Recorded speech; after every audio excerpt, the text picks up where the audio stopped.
The big caucus tomorrow. What's going on in the ledge right now is really important too. A lot of bills there. Some that still are umbilical to the 4% or the 4+% GET, but also a firearms measure that is now making. We have some of the toughest gun laws in the world, certainly in the country here in Hawaii, and they're a group that wants to make them tougher. And I must tell you that on the surface, some of this stuff makes a lot of sense. However, it also opens the door for other restrictions on your rights. We already have, according to Kevin Dayton, and this is very true, some of the toughest gun control laws in the nation in Hawaii. But the State House and Senate lawmakers are advancing a half a dozen new proposals this year to further restrict access to firearms for people that have criminal records or for those that are being treated for mental illness. The mental illness part, no problem. I get it. The criminal part, look, it's already against the law. The more laws you make, all it does is increase the price of guns because the bad guys are still going to get them. See, that's the unfortunate part. The bad guys are still going to get them. So that is just among the many bills facing the ledge. Now, I know that if we could turn the whole morning into here goes Rubio, Kasich, Santorum, Trump, etc. The big caucus tomorrow. Well, today they're looking at this gun stuff, and it is. And I told you, by the way, we're going to be speaking with Senator Santorum at the top of the hour. We have an exclusive interview with both Marco Rubio and John Kasich for tomorrow. That we're taping today because it's after we get off the air that they're available. And as though there's not enough to cloud the issue, we're still trying to get laws done. We're still trying to work on the legislature, which is pretty interesting for Beth Fukumoto because she's on the magic bicycle and having to do all of this stuff. Good morning. Good morning. Now listen, I know already today that you had a TV commitment this morning, right? Were you on time? I was on time. I was. But you had to leave earlier. I did, yes. There was no traffic when I left. What was the because I'm like working for a living here, I wasn't able to watch you, although I wanted to. What was the gist of your visit? We were talking about the presidential caucuses. Yeah. Are you like me? Never mind the emotions and some of the stuff that's going on, but I'm excited because I think for a change, a lot of people, even card-carrying Democrats, because of the excitement surrounding this thing, we're going to have probably one of the higher turnouts we've had for a while. Do you think? I hope so. I hope we ended with a better turnout than the last one. I think we've only had two. This is our second. So the first one, I think we had 10,000 people approximately. Yeah. So hopefully we have more than that.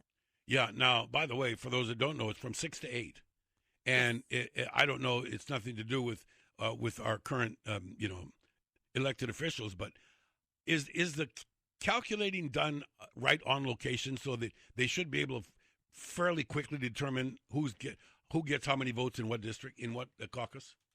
I know. Well, by the end of the day, we should know. It's actually all taken back to party headquarters. Oh no. And so it's sort of like mean that we have like a really late night.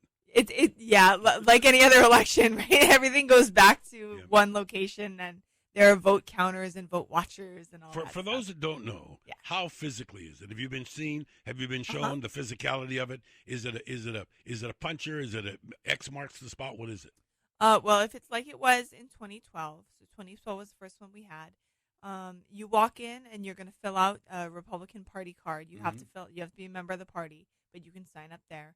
You have to be a voter. You can also sign up. You can register to vote there.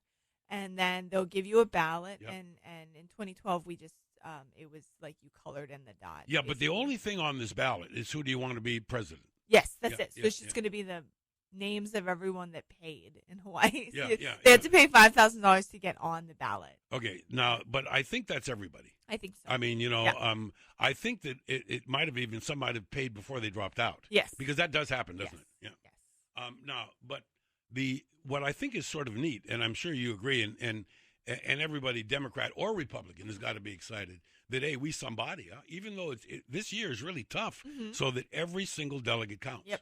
Yes. And I actually am embarrassed to admit, but I haven't looked up yet how many delegates Hawaii officially has. You know what? I think we had the number earlier. Okay. I can't remember with 12 or 16 or 26. You find that out, Rafi, real quick on your research button. How many delegates the GOP are going to be sending? I mean, how many do we have? Because I do know that some states have really interesting way they tally. Mm-hmm. If you get 50% plus one, you get all the delegates. Everything, right? And then there's a trickle down, and that's gonna happen here. I mean, it's a similar deal here, right? Well, it's proportional, so not all. So it's at least it's not a winner take all state. No. But, what I'm it is getting at is proportional, that the front runners probably all will get something out of Hawaii. Even though, however, isn't it interesting? You know, when you tell somebody, well, I don't know if I matter. Right. I think it's like this time around, almost everybody matters. Right. Actually, in retrospect, this year might have been a good year to be a winner-take-all state, because if we have something like 16 delegates, it's kind of a lot for some of these people that are barely hanging on. I do know that there are all kinds of punsters and people who look at these things, and they look nationwide, right? Yep. They look at, okay, where are we going to? And there are some that are saying that wanted, say, Kasich to bow out. And you say, wait a minute, we haven't got to my states yet. Right. You know, and it is sort of divided out like that. Right. Same with Rubio. Haven't gotten to his state yet. We're available by phone, everybody. 296 KHNR is the number. That's 296-5467. We'll get to that in a minute. I do want to touch on a couple of things. There's a story on the front page of the paper today talking about this firearms measure that's advancing. I'm not sure that.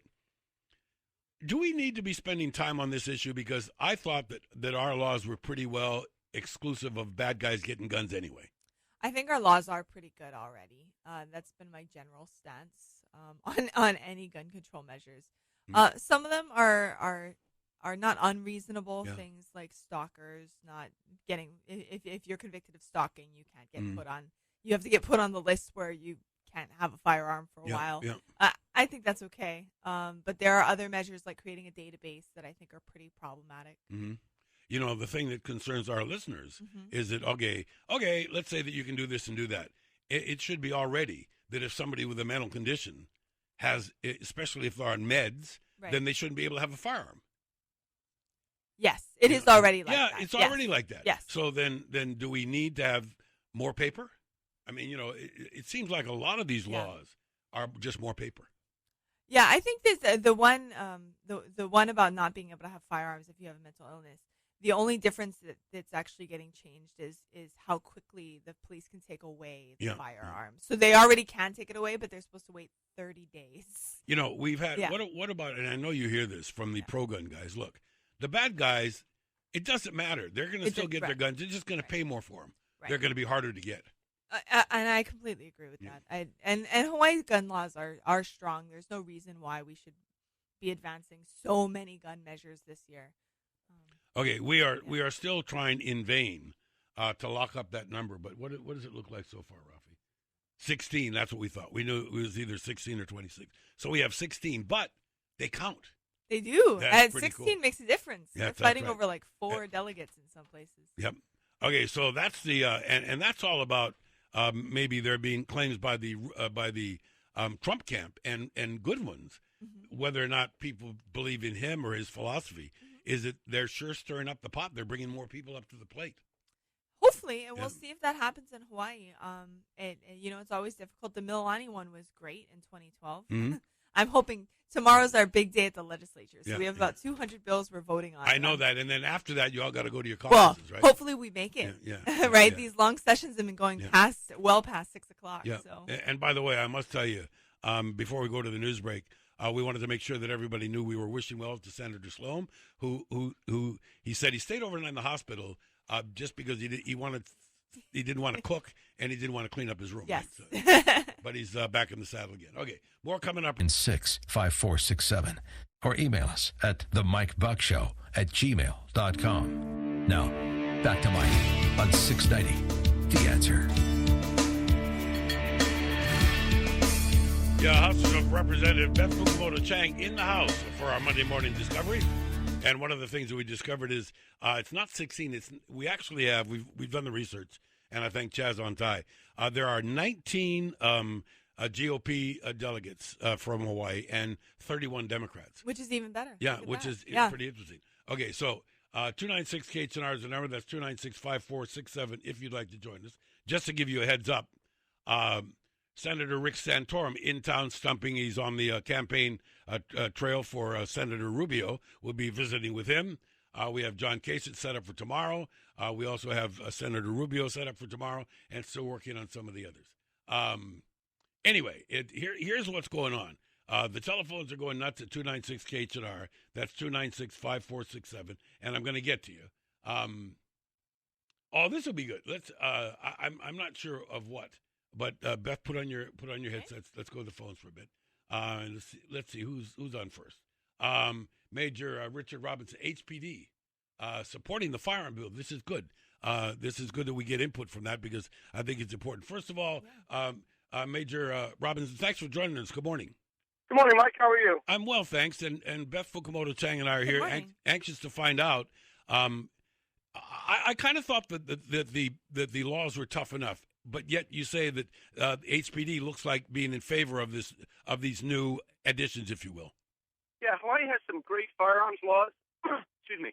And I think that's one of the reasons that our firearm crime rate and our general crime rate is so low. There's a couple of bills this year that we thought would improve things a little bit and keep us all a little safer. The first one is House Bill 2632. That's when you were talking about when someone has mental illness. Currently, even in an emergency situation, we can't take someone's firearms even for safekeeping. So if you have a family member who's now become, severely affected by mental illness, you call us, we take them to the hospital to get treated. We have to leave all of their firearms in the house. That's really interesting because I was always under the impression that if there was a domestic and if one or the other party said there are firearms in here, I just thought that they just, until things settle down, get taken. Which you're exactly right. So in domestic violence situations, the legislature has seen the wisdom of giving us that ability to immediately take them. And this is a very similar thing in an emergency mental health type of crisis. This way we'll be able to take the firearms, and we're not permanently seizing them. We're just taking them and holding on to them until the person can get medically cleared and it's safe for everyone.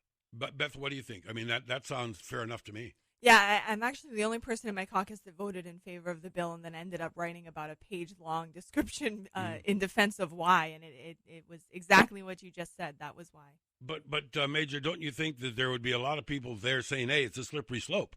Everything you take away makes us more and more vulnerable to have everything taken away. There is always that argument. Well, at the same time, we always need to balance people's Second Amendment rights, which the department has a very, very high respect for, while at the same time protecting the public. I mean, that's always the balance that we're fighting with any really law or how we implement things. And we're not taking them away permanently. We're taking them away just to keep them safe. And you could argue that we're actually protecting the person with mental illness from themselves because firearms are often used in suicide.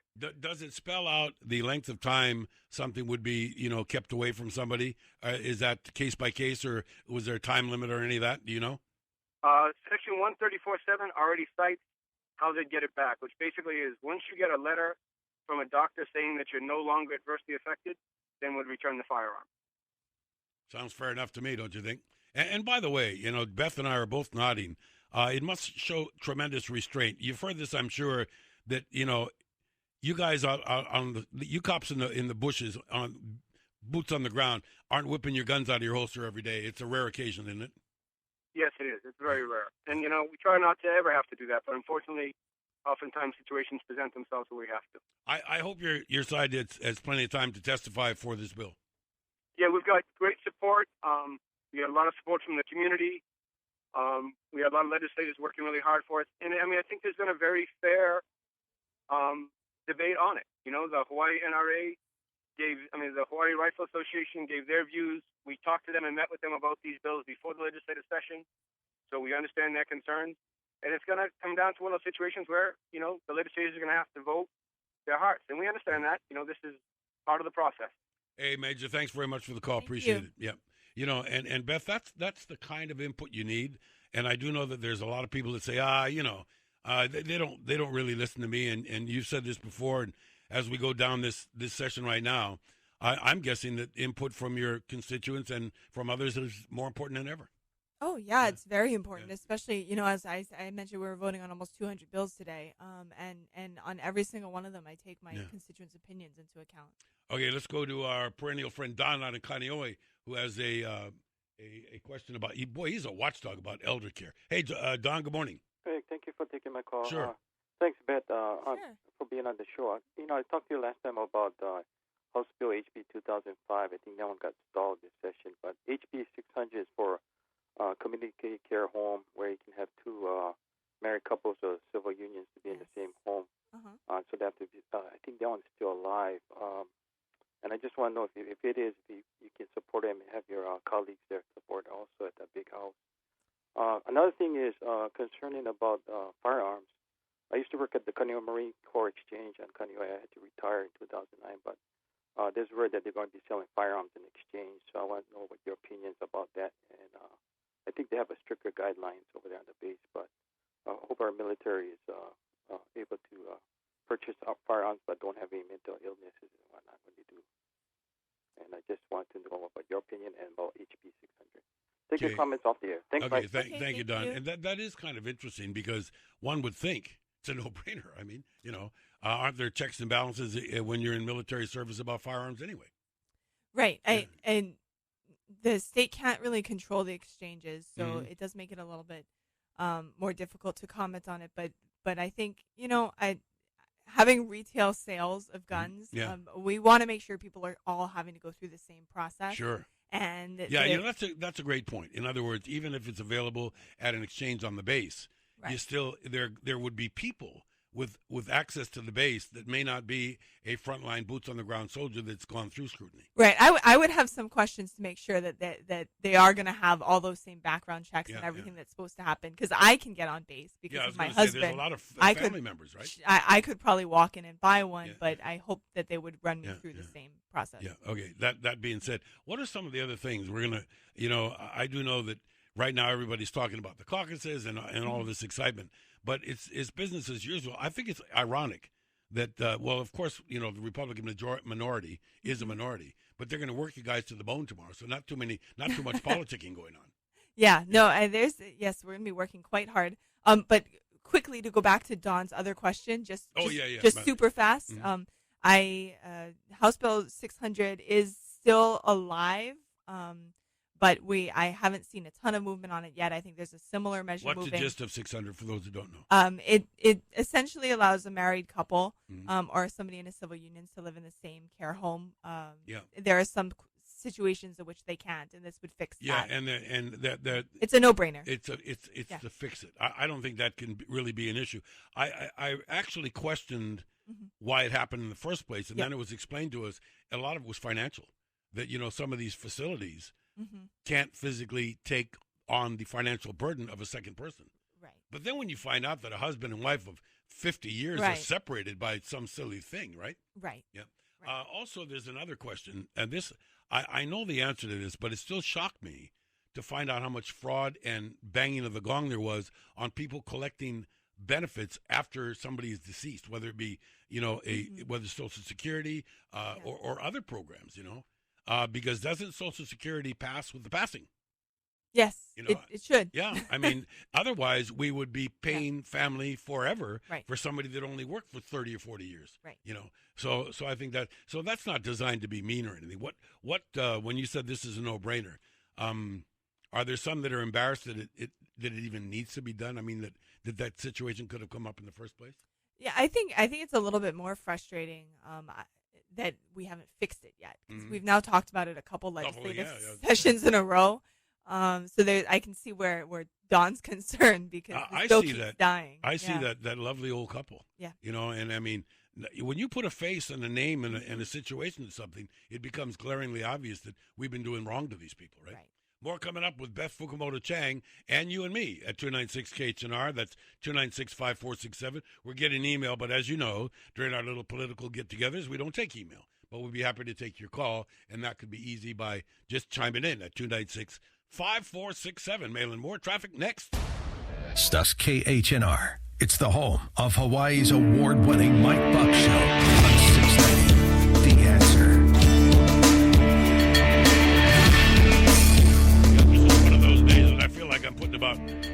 35 pounds of rice into a 30-pound bag.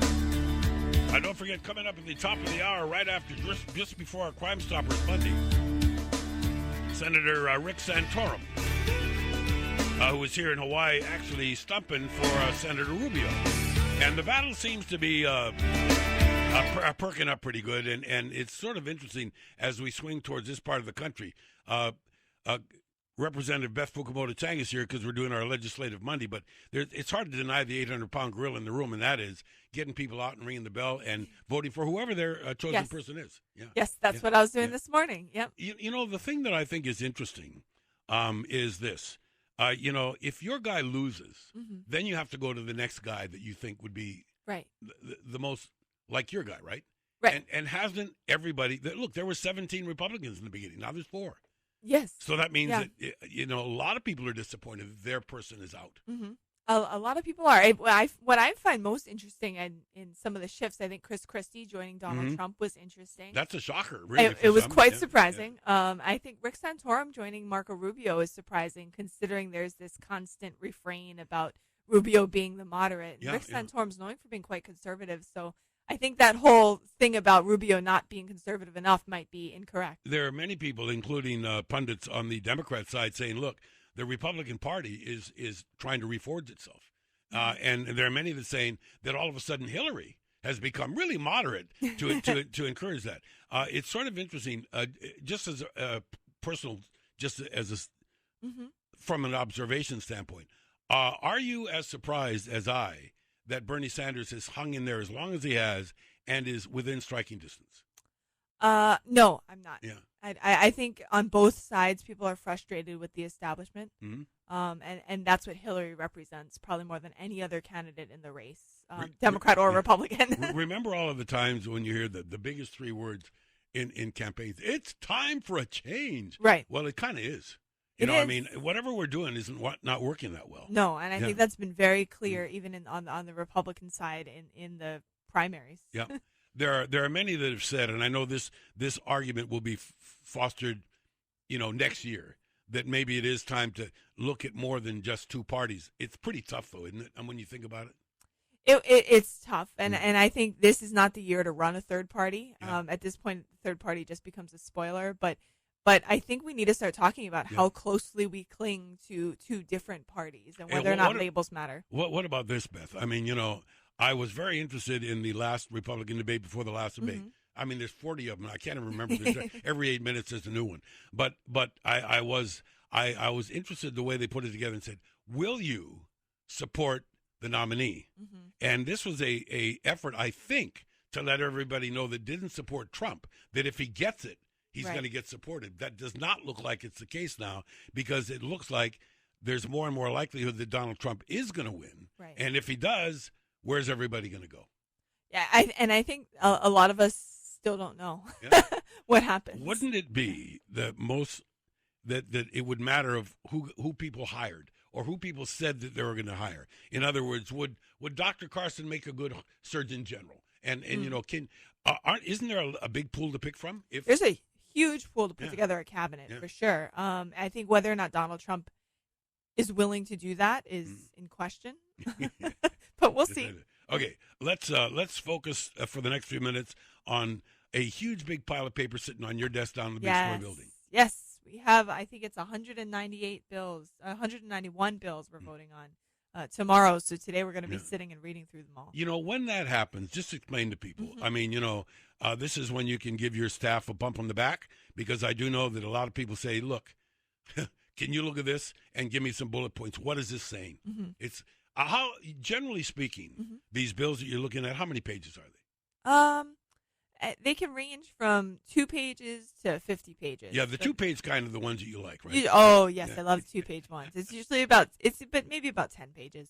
What about the danger you talked about last time? And here we go again with another year, getting towards the session timeout time when everybody's looking at, all right, it's all about the money. Where's the money coming from? And what got thrown out that's going to sneak back in as part of another bill? Right. So we're right about that time. The budget's the budget's going to be passed out fairly soon, in the next week or so, and the Senate, we're going to be looking at Senate bills. So we're maybe about a month away from when everything sort of needs to be finalized. Okay, let's make sure that people understand what happens. Okay. The administration, whether it be at the county level or the state level, the administration is charged with the responsibility of preparing a budget for approval.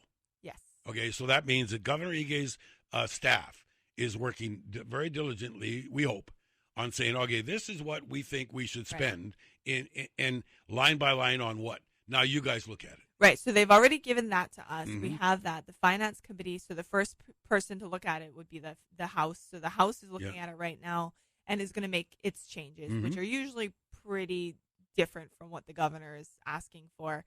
And then we make that proposal to the Senate looks at it, and then we conference and meet together at the end. Is it that way because there are just so many more people in the House? That there's so many more individual factions to look at? Is that why the House gets it first? Yeah. I why? think traditionally the House gets it first. I'm not sure why it is, but it's a tradition. Yeah. But the House has double the numbers of the Senate. Yes. So you would think that there'd be more chances of different arguments or different. Oh, there's always more chance for argument in the House. No matter what the bill is. But interestingly enough, and let's reflect again on the importance of right now our lone Senator Sloan. Having him healthy and being able to look at this stuff pretty important. Very important. Very important. So I don't know, send him some nature beer, do something. I mean, right. This guy's got to be strong for the next couple of days. But that next couple months to campaign I was going too. to say, and that's the other issue. For those that don't know, somebody asked off the air, and even though this is not a political question, a lot of people are losing track with the number of offices that are going to come up for election this year. Everybody's talking about the presidency. Right. And what about everything else? For instance, for those that don't know about the House. Right. So all 51 House members are up for re-election this year. So, everybody. Oh, yes. Yeah. So we might be running, those of us who are Republicans might be running with Donald Trump at the top of our tickets. Yeah. Yes, this year. And then Senator Sloan is up for re-election. Right. So now, not every senator, only half the Senate is up. Yeah, and that's done for transitionary purposes. Right. But I think what's interesting to note is that when you look on who's pulled papers, there's an awful lot of you all that haven't done that yet. Yes. I mean, I don't, for whatever the reason. Right. I mean, it's almost a given that a lot of folks want to be reelected. But those that have already announced, they're getting out there already, aren't they? Yes. Well, I've already announced. I already have an opponent too. Yeah. So my race is starting early. Yeah. That being said, and I also noticed that Congressman Takai also has announced. Yeah.